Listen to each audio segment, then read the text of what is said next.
दुर्वासा मुनि अपने 10,000 शिष्यों के साथ दुर्योधन के घर में पहुंचे। दुर्योधन ने उनका बड़ा अच्छी तरह स्वागत किया। दुर्वासा मुनि बड़े प्रसन्न थे और निकलते समय उन्होंने पूछा, मैं कुछ कर सकता हूँ तुम्हारे लिए? आप किसी घर जाओ, कुछ सेवा करो अच्छी। तो पूछते ना, हम भी कुछ कर सकते हैं आपके लिए? तो दुर्योधन ने कहा, जैसे आपने मेरे घर को पवित्र बनाया है, मेरे भाई के घर को भी पवित्र बना दो। पर आप उनके घर में जाना दोपहर के समय, क्योंकि उन्हें पता था कि जब पांडव भाई वनवास लेने जा रहे थे, उन्हें एक वर प्राप्त हुआ था, द्रौपदी को एक अक्षय पत्र प्राप्त हुआ था, जिसके द्वारा जब तक वो भोजन नहीं खाए, जितने अतिथि आ जाएं, लाखों करोड़, सबको भोजन मिलेगा। और एक बार उन्होंने भोजन खा लिया तो उसके पश्चात अगले दिन तक कुछ नहीं मिलेगा। तो ये दुर्योधन को ये पता था, तो उसने सोचा कि अगर दुर्वासा मुनि जाएंगे, जब उनको कुछ नहीं मिलेगा उनके घर में, तो क्रोधित होकर वो उनको श्राप देंगे। क्योंकि हर रूप से दुर्योधन उनके साथियों ने प्रयास किया था पांडव भाइयों का वध करने के लिए। तो दुर्वासा मुनि पहुंच गए, युधिष्ठिर महाराज ने उनका स्वागत किया और कहा, आप प्रसाद खाइए। कहा जाता है अगर कोई शत्रु भी आपके घर में आए तो उसका स्वागत बड़े आदर से करना चाहिए। सबसे बेहतर है आप उसे भोजन खिलाओ, प्रसाद। अगर आप भोजन नहीं खिला सकते तो कम से कम पानी दो पीने के लिए। पानी भी नहीं दे सकते, कम से कम चटाई दो बैठने के लिए। चटाई भी नहीं दे सकते तो कम से कम मीठे शब्दों से स्वागत करो। ये सबसे भारी है क्योंकि मीठे शब्द बोलना इतना आसान नहीं है। तो मीठे शब्दों से बोलो, पर किसी रूप से स्वागत ठीक करो। प्रभुपाद जी की इच्छा थी हमारे मंदिरों में, खास करके बड़े मंदिरों में, जो भी अतिथि आए उन्हें प्रसाद खिलाया जाए। और प्रभुपाद जी तिरुपति मंदिर और गुरुद्वारों का उदाहरण देते थे कि वैसे होना चाहिए। इस्कॉन में भी, मायापुर में ऐसा उन्होंने किया है। तो युधिष्ठिर ने कहा, प्रसाद खाइए। और दुर्वासा ने कहा, ठीक है, मैं तो दोपहर का स्नान करके आता हूँ। युधिष्ठिर ने द्रौपदी से कहा, प्रसाद त्याग करो, 10,000 अतिथि आ रहे हैं अभी। और द्रौपदी ने कहा, कहाँ से? मैंने तो आज का भोजन खा लिया है, अभी तो मुझे कल तक अक्षय पत्र के द्वारा कुछ नहीं मिलेगा। वो घबरा गई, वहाँ उसे चिंता थी दुर्वासा मुनि क्रोधित होकर उन्हें श्राप नहीं दे रहे।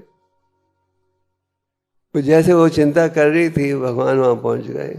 भगवान ने कहा, मुझे भूख लग रही, कुछ खाने के लिए है? द्रौपदी का नहीं, कुछ नहीं है, मुझे देखने दो। जब वो देखने गए तो क्या देखा, एक चावल का दाना एक सब्जी के टुकड़े के नीचे था। भगवान ने कहा, तुम कहते कुछ नहीं है, देखो। जैसे ही भगवान ने खाया,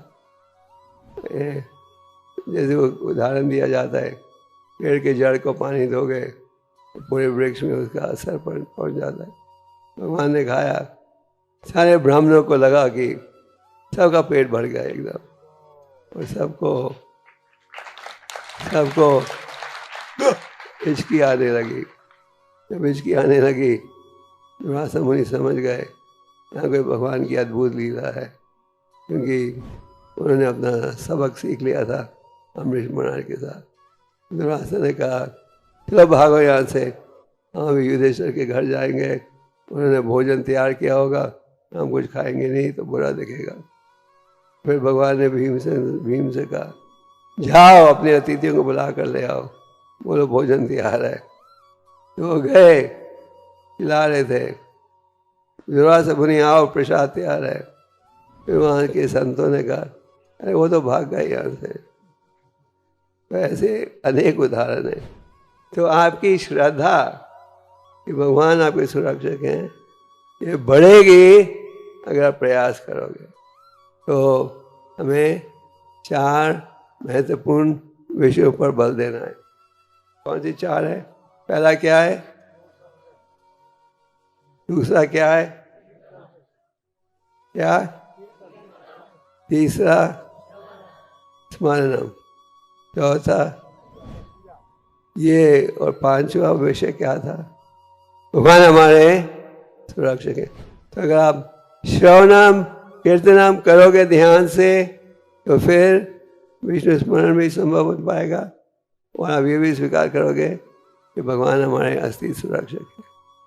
तो आप सबके आभारी है, और सबसे निवेदन है प्रभुपाद के ग्रंथों को पढ़ो। आप सब बुक डिस्ट्रीब्यूशन भी करते हो? पिछले साल मैराथन में आप में से कौन कौन गया था ग्रंथों के वितरण की सेवा में? जो नहीं गए थे उन्हें अब से तैयारी करना शुरू कर देना चाहिए। ये साल भी जाओगे? यही तो नहीं कहोगे हमने तो जिंदगी का कोटा कर लिया, 2 साल चलेगा वो बस है।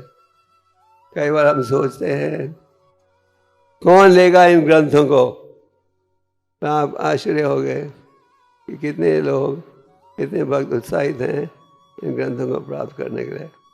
हमें लगता है कि कोई नहीं लेगा। प्रभुपाद जी ने कहा कि इन श्लोकों में इतनी शक्ति है कि अगर कोई एक श्लोक भी पढ़ ले और अपना ले, उसका जीवन सफल हो सकता है। आप सब सोचिएगा ये साथ प्रचार कैसे बढ़ाओ। भगवान कहते हैं गीता में, सब भक्तों में सबसे प्रिय कौन है? जो मेरा प्रचार करता है।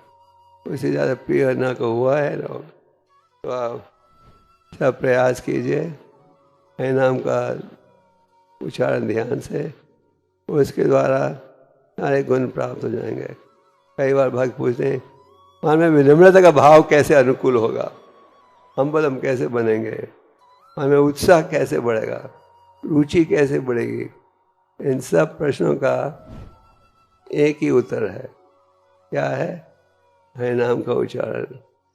1 मेडिसिन फॉर ऑल डिजीजेस। एक दवाई है हर प्रकार के दोष को ठीक कर देगी।